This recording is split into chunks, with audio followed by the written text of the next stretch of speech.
నమస్తే. సామాన్యుడి చేతిలో సామాజిక అస్త్రం నెంబర్ 1 న్యూస్కి స్వాగతం. నేను రవీంద్ర. ఆంధ్రప్రదేశ్లో రాజకీయాలు చాలా వేగంగా మారుతున్నాయా అంటే అవుననే సమాధానం బాగా వినిపిస్తుంది రాజకీయ వర్గాల్లో, రాజకీయ విశ్లేషకుల్లో. ఇప్పుడు ప్రస్తుతం కూటమి అధికారంలో ఉంది.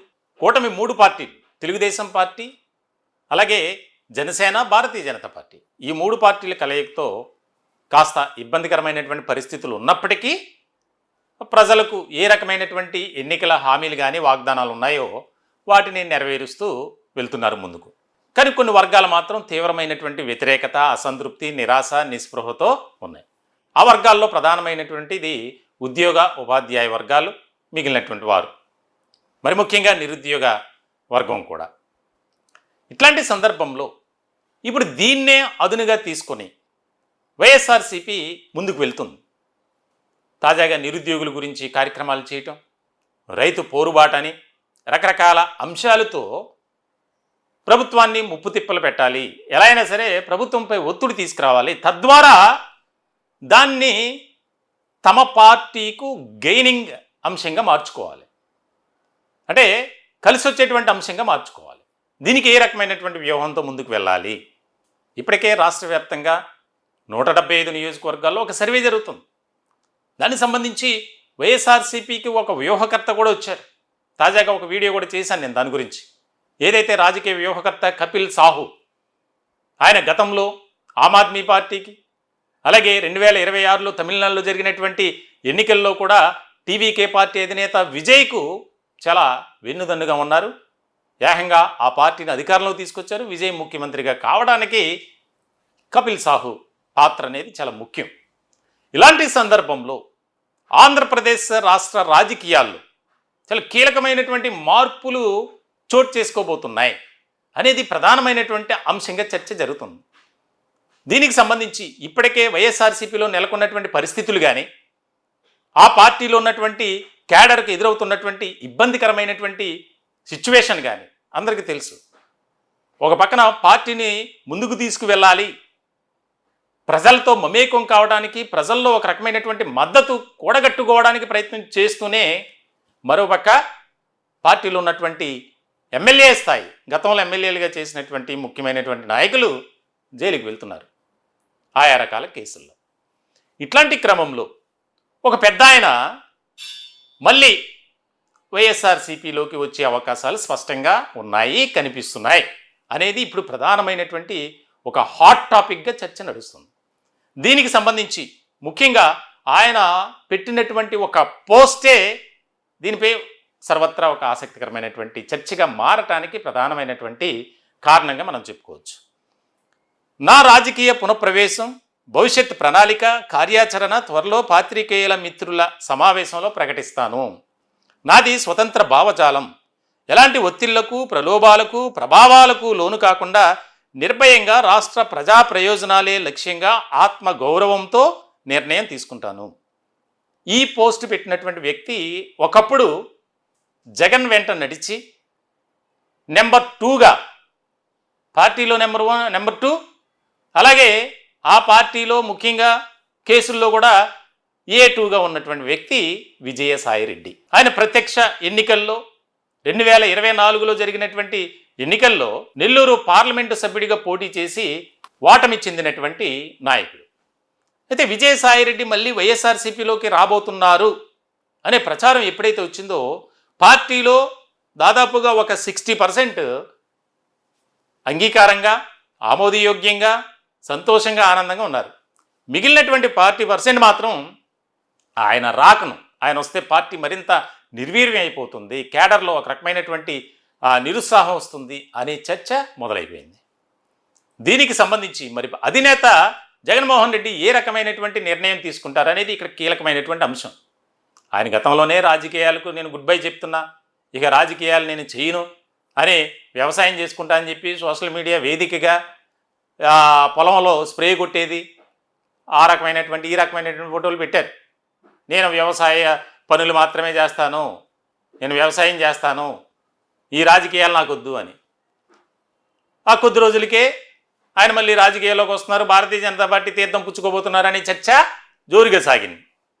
అదే అయిపోయింది. ఆ తర్వాత నేను డిజిటల్ మీడియా పెడుతున్నా, ఒక ఛానల్ పెడుతున్నా, ఏదైతే జరుగుతున్నటువంటి ఆ యొక్క అన్నిటినీ కూడా నా ఛానల్ ద్వారా చూపిస్తాను, నేను ఏ పార్టీకి కూడా కొమ్ము కాయను. ఇది మళ్ళీ ఇప్పుడు తాజాగా నేను రాజకీయాల్లోకి వస్తున్నా, రాజకీయాల్లో పునఃప్రవేశం గురించి అంటే ఏ రకమైనటువంటి చర్చ జరుగుతుందంటే విజయసాయిరెడ్డి ఆయన మాట మీద ఆయనే నిలబడరు, ఆయనకంటూ ఒక క్లారిటీ అనేది ఉండదు అనేది. అయితే ఇక్కడ వైఎస్ఆర్సీపీలోనే ఇప్పుడు రెండు వర్గాలు, విజయసాయిరెడ్డి వర్గం, సజ్జల రామకృష్ణారెడ్డి వర్గం. వాస్తవానికి ఎప్పుడైనా సరే ఆయన పార్టీలోంచి బయటకు వచ్చి దాదాపుగా 2 సంవత్సరాలు కావస్తుంది. ఈ 2 ఏళ్లలో ఆయన ఎప్పుడు ప్రెస్ మీట్ పెట్టినా, ఎప్పుడు విలేకరులతో మాట్లాడినా, మీడియాతో మాట్లాడినా ఒకటే అంశం, జగన్ మంచివారే, జగన్ తీసుకునే నిర్ణయాలు మంచివే, కానీ ఆయన చుట్టూ ఉన్నటువంటి కోటరీ వ్యవస్థ ఉంది చూసారా, అది మాత్రం దారుణంగా ఉంది. ఆ కోటరీని పక్కన పెడితే జగన్మోహన్ రెడ్డి అంత మంచి వ్యక్తి ఎవరు ఉండరు. అంటే ఇక్కడ జగన్మోహన్ రెడ్డి మీద విజయసాయిరెడ్డికి అభిమానం, ప్రేమ, ఆప్యాయత, అనురాగం, ఈటీసీ అన్నీ ఉన్నాయి. అయితే ఇప్పుడు సజ్జల రామకృష్ణారెడ్డిని వ్యతిరేకించడానికి ప్రధానమైనటువంటి కారణం గతంలో జరిగినటువంటి కొన్ని పరిణామాలు. ఇప్పుడు ఇంకొక ముఖ్యమైనటువంటి అంశం, ఒక చర్చ నడుస్తుంది సొంత పార్టీలో, రాజకీయ వర్గాల్లో కూడా.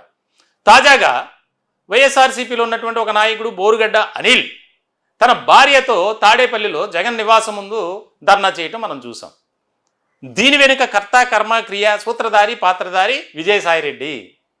ఆయనే చేయించారు ఇదంతా. ఆయన ద్వారానే సజ్జల రామకృష్ణారెడ్డిపై తీవ్రమైనటువంటి ఆరోపణలు చేశారు అనేది ఒక అంశంగా చర్చ జరుగుతుంది. మొత్తానికైతే విజయసాయిరెడ్డి వైఎస్ఆర్సీపీలోకి ఖచ్చితంగా రాబోతున్నారు.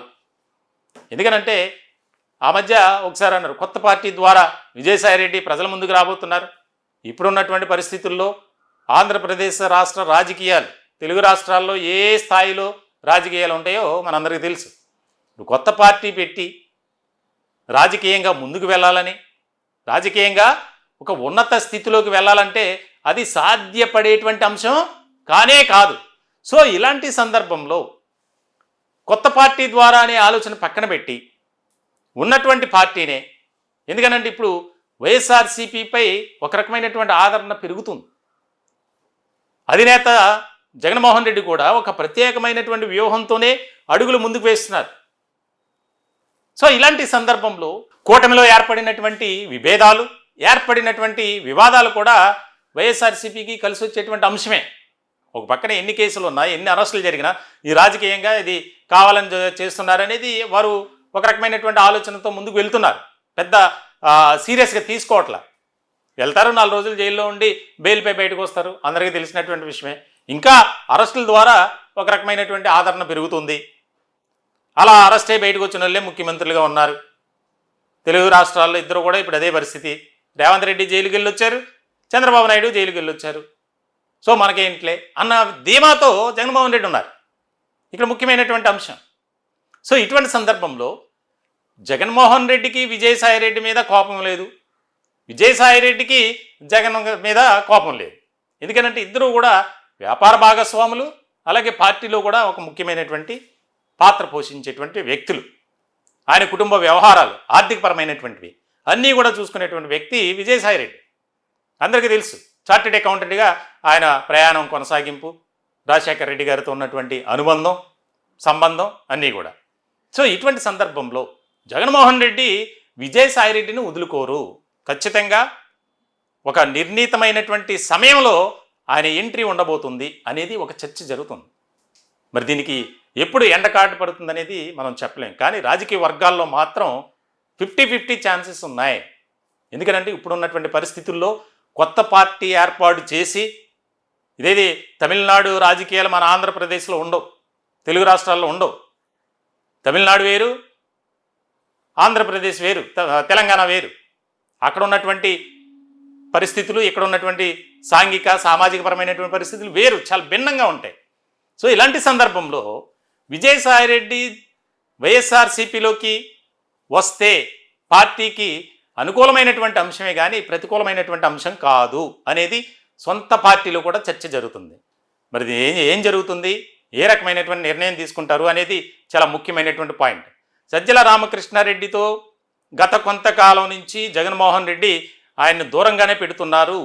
దీనివల్లే ఖచ్చితంగా ఇక సజ్జల రామకృష్ణారెడ్డి అనే క్యారెక్టర్ అనేది పక్కకి వెళ్ళిపోతే విజయసాయిరెడ్డి ఎంట్రీ చాలా ఘనంగా వైభవంగా జరుగుతుంది అనేది రాజకీయ వర్గాల్లో చర్చ జరుగుతుంది. చూడాలి ఏం జరుగుతుంది అనేది. ఈ టాపిక్పై మీ విలువైనటువంటి అభిప్రాయాలు కామెంట్ రూపంలో తెలియజేయండి. దయచేసి మా ఛానల్ని సబ్స్క్రైబ్ చేసుకోండి. Thank you.